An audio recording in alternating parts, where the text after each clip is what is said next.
السلام علیکم ورحمۃ اللہ وبرکاتہ۔ بسم اللہ الرحمن الرحیم، الحمد للہ والصلاة والسلام علی رسول اللہ وعلی آلہ واصحابہ اجمعین۔ میرا موضوع ہے نماز توڑنے والی چیزیں۔ نماز توڑنے والی کئی چیزیں ہیں، کئی چیزیں ایسی ہیں جس سے نماز باطل ہو جاتی ہے، ہماری نماز خراب ہو جاتی ہے۔ اور وہ اس طرح سے ہے، نمبر 1، جان بوجھ کر کے کسی سے بات کرنا۔ تو اگر ہم تھوڑا بھی کسی سے بات کر لیتے ہیں، تھوڑی بھی گفتگو کرتے ہیں تو نماز ہماری باطل ہو جائے گی۔ لیکن اگر غلطی سے، دھوکے سے اگر کسی نے کچھ بول دیا تو پھر نماز باطل نہیں ہوگی۔ لیکن جان بوجھ کر کے انسان بات کرے نماز کی حالت میں تو نماز اس کی باطل ہو جائے گی، نماز پھر سے شروع کرنی پڑے گی۔ نمبر 2، ہنسنا۔ اگر صرف کسی کو کوئی مسکرا دے، حالانکہ یہ بھی نہیں کرنا چاہیے، لیکن اگر صرف مسکرا دیں آپ تو نماز باطل نہیں ہوگی، لیکن اب ہنس دیں تو ہنسنے سے نماز باطل ہو جاتی ہے۔ کہہ لگا ہے، زور سے انسان ہنس دے کھلکھلا کے، نماز باطل ہو جائے گی۔ نمبر 3، کھانا پینا۔ نماز کی حالت میں کچھ انسان کھائے یا پیے، نماز باطل ہو جائے گی۔ نمبر 4، سطر کو ڈھانپنا۔ تو سطر کو ڈھانپنا تو ضروری ہے، لیکن جو چیزیں ڈھانپنا ضروری نماز کی حالت میں، اس کا کھل جانا، اس سے نماز باطل ہو جائے گی۔ جیسے کسی کی شرمگاہ کھل جائے، کوئی شرمگاہ کو کھول دے، کپڑا اتار دے تو اس سے نماز باطل ہو جائے گی۔ تو شرمگاہ کھولنا یا سطر کا کھولنا یہ نماز باطل کرنے والی چیزوں میں سے ایک ہے۔ نمبر 5، قبلہ سے ہٹ جانا۔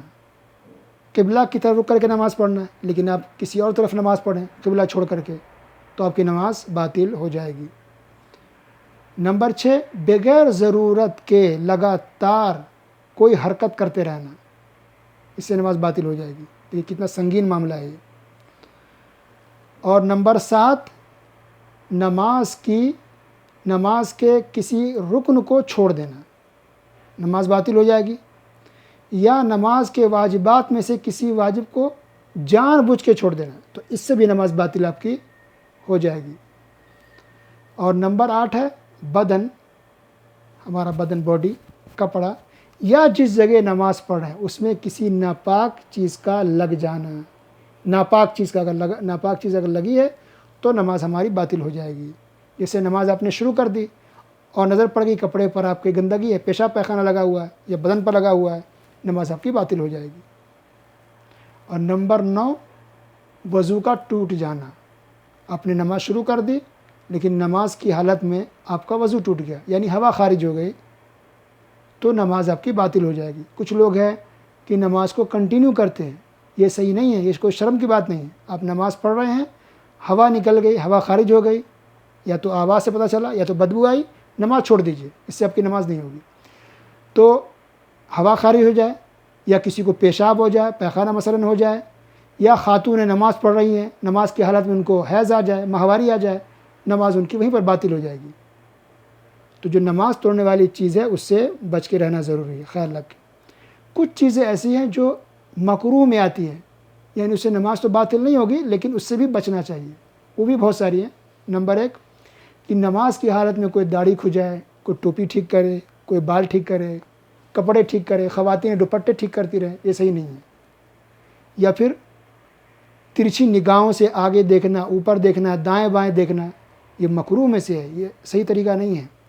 یا کچھ لوگ آنکھ بند کر کے نماز پڑھتے ہیں یا آنکھ بند کر کے تلاوت کرتے ہیں، یہ صوفیوں کا طریقہ ہے، یہ سنت طریقہ نہیں ہے۔ کسی کو پیشاب آ جائے اس کو روک کر کے رکھے، یہ صحیح نہیں ہے۔ اگر کسی کو قضاء حاجت کی ضرورت ہے تو پہلے وہ پوری کر لے، اس کے بعد نماز پڑھے۔ تو یہ مکروہ چیزیں ہیں۔ اس سے پتہ چلا کہ نماز ہمیں کتنی سنجیدگی کے ساتھ پڑھنی چاہیے، ہمارا دل دماغ نماز میں ہو اور ہم توجہ دے کر کے آرام سے نماز پڑھیں، حرکت نہ کریں، کپڑے کو ٹھیک کرنا، ادھر ادھر کرنا، یہ سب صحیح نہیں ہے۔ یا تو ہماری نماز باطل ہوگی یا کم سے کم ثواب میں کمی آ جائے گی، نماز میں خلل ہو جائے گا۔ تو باطل کرنے والی جو چیز ہے نماز، اس سے بھی بچنی ہے، اور جو مکروہ چیزیں جس سے ثواب میں کمی آ جاتی ہے ان سے بھی بچنا ہے۔ تو اللہ رب العالمین تمام مسلمانوں کو خشوع کے ساتھ، دل لگا کر کے، سکون کے ساتھ، توجہ دے کر کے نماز پڑھنے کی توفیق نصیب فرمائے۔ آمین یا رب العالمین۔ وصلی اللہ علی نبینا محمد وعلی آلہ وصحبہ اجمعین۔